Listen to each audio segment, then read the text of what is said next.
Bon, on entend beaucoup parler de maintenance prédictive, Industrie 4.0.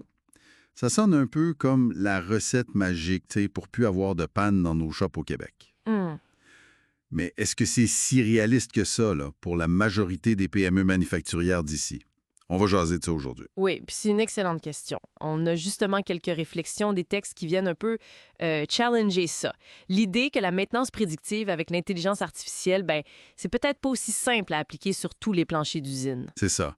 L'objectif, c'est un peu de démystifier le buzzword. Exact. Comprendre ce que ça veut dire pour vrai, puis voir si, pour une PME manufacturière, mettons, typique, ça vaut la peine d'investir là-dedans versus des méthodes plus classiques, disons.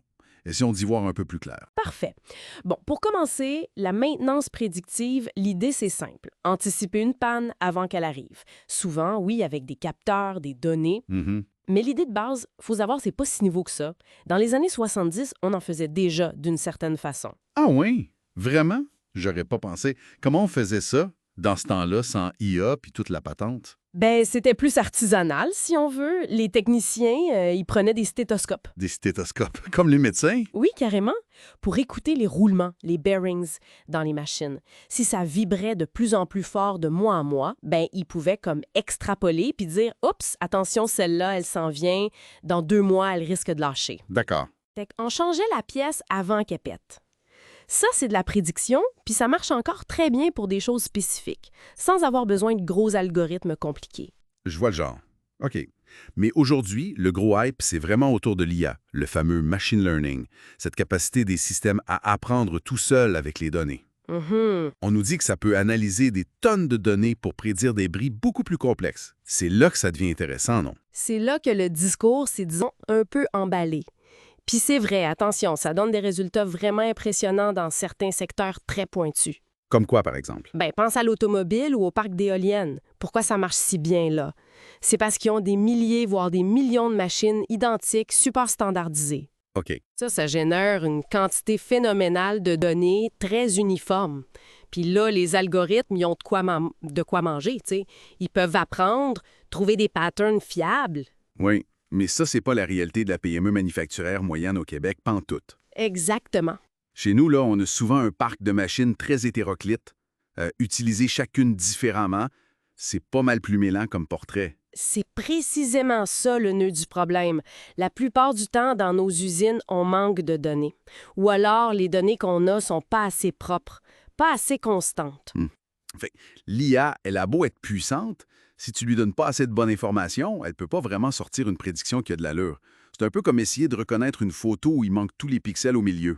Ouais, je comprends l'image. L'info cruciale est juste pas là. Enfin, si je résume ce qui ressort un peu des sources qu'on a consultées, faut être prudent avec l'IA prédictive dans le manufacturier. Oui, prudent et surtout réaliste. L'appliquer dans le manufacturier plus généraliste, là, c'est pas la révolution que certains annoncent pour tout le monde tout de suite. OK. C'est pertinent dans des cas très spécifiques, oui, mais pour beaucoup d'entreprises, il y a un risque réel d'investir beaucoup d'argent, beaucoup de temps dans des projets qui mèneront peut-être pas bien loin. Juste pour tester la techno, alors que le contexte de données est juste pas là. Puis ça, personne veut ça.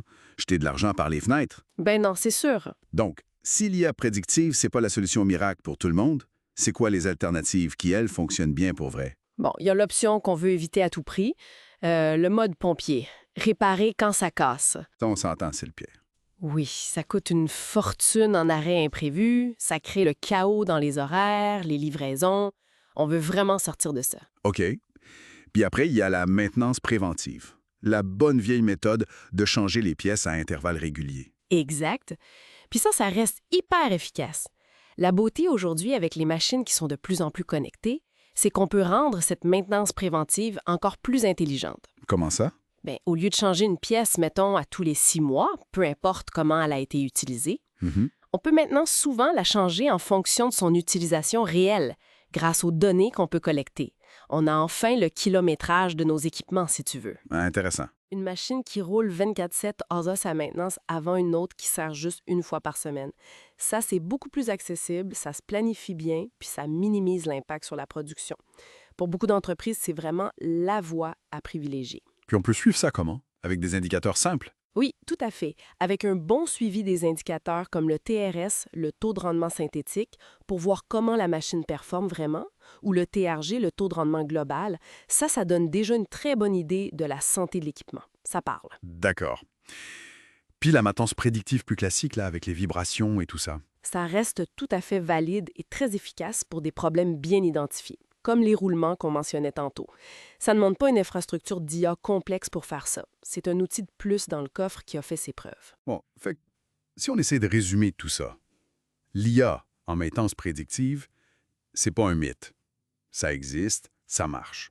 Oui, Mais son application est surtout pertinente quand tu as beaucoup de données standardisées. c'est ça. Volume et uniformité. Pour la majorité de nos PME manufacturières ici, au Québec, se concentrer sur une bonne maintenance préventive, idéalement basée sur l'usage réel, Mhm. puis un bon suivi simple des machines avec des indicateurs comme le TRS, ça apporte déjà d'énormes gains, puis c'est pas mal moins risqué comme approche. C'est pas mal ça l'idée générale, oui.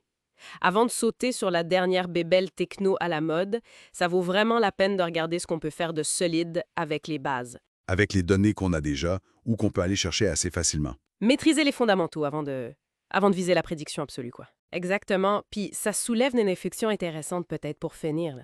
Oui, Au lieu de mettre toute notre énergie à essayer de prédire l'avenir avec des algorithmes hyper complexes qui sont affamés de données qu'on n'a souvent pas, est-ce que l'effort le plus rentable, au fond, ça serait pas d'abord de juste mieux comprendre ce qui se passe maintenant? Comprendre le présent puis le passé récent de nos équipements. Juste analyser correctement les informations de base qu'on peut collecter dès maintenant, ça pourrait peut-être débloquer pas mal plus de performances qu'on pense sans viser la grosse boule de cristal de l'IA. C'est un angle très intéressant, effectivement. Mieux comprendre avant de vouloir prédire. Ça donne matière à réflexion. Merci beaucoup pour cet éclairage. Ça fait plaisir.